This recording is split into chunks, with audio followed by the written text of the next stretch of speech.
Podium లేకపోతే కొంచెం మాట్లాడడం కష్టం నాకు. అంటే ఎలా ఉందంటే నగ్నంగా ఉన్నట్టుంది పోడియం లేకపోతే. కొంచెం అందరూ మీరు దయచేసి వస్తే let me have an interaction. అంటే నా జీవితంలో మొట్టమొదటిసారిగా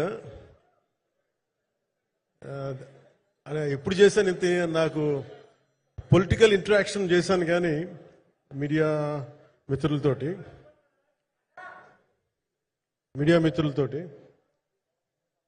సినిమా పరంగా నేను ఎప్పుడు ఆలోచించలేదు, ఎప్పుడు నాకు చేయలేదు. ఫస్ట్ టైం మొదటిసారి నేను ఎప్పుడు కొంచెం మొహమాట పడతాను మాట్లాడడానికి సినిమాకి సంబంధించినంత వరకు. ఇక్కడ సినిమాని ఎలా ప్రమోట్ చేసుకోవాలో నాకు తెలియదు. పని చేయడం తెలుసు తప్ప దీన్ని అంటే మనం ఇంత చేసాం అంత చేసామని చెప్పడం ఎప్పుడు నాకు కొంచెం ఎబ్బెట్టుగాను ఇబ్బందిగా ఉంటుంది.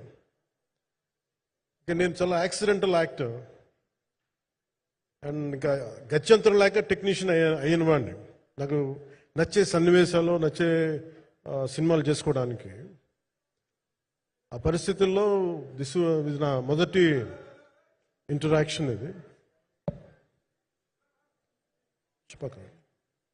నా పర్లేదు కూర్చోండి.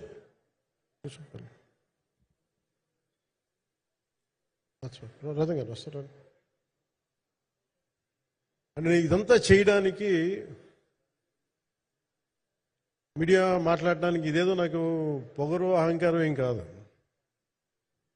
సినిమా గురించి నాకు చెప్పుకోవడం ఎబ్బెట్టుకోవడం, ఏం మాట్లాడాలో తెలియక చెప్తే ఎక్కువైపోద్దా చెప్తే తక్కువ అయిపోద్దా అని. కానీ ఈ పర్టికులర్ ప్రెస్ మీట్ ఎందుకు పెట్టానంటే ఏం రత్నం గారి కోసం పెట్టాను. అంటే సినిమా బతకాలి అంటే ఈవినింగ్ ఆడియో ఫంక్షన్ పెట్టుకొని మళ్ళీ ప్రెస్ మీట్ దేనికంటే మళ్ళీ నాకు మీతో ఇంటరాక్ట్ అయ్యే అవసరం ఫంక్షన్ తర్వాత ఉండకపోవచ్చేమో అని చెప్పేసి అదొకటి మేజర్ ఒక ఇది కన్సర్న్. అదొకటి. అంటే రత్నం గారు అంటే ఈవినింగ్ చెప్దాం అనుకున్నా, బట్ స్టిల్ ఇప్పుడే చెప్పేస్తున్నాను ఈ మాట.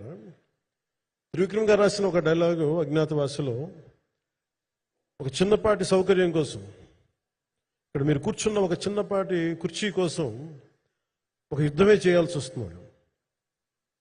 అలాంటిది ఒక సినిమాని చేయడం అంటే ఎన్నిసార్లు మినీ యుద్ధాలు చేయాలి, ఆర్థికంగా కావచ్చు క్రియేటివ్గా కావచ్చు, వీటన్నిటికీ సంబంధించి. అలాంటిది నేను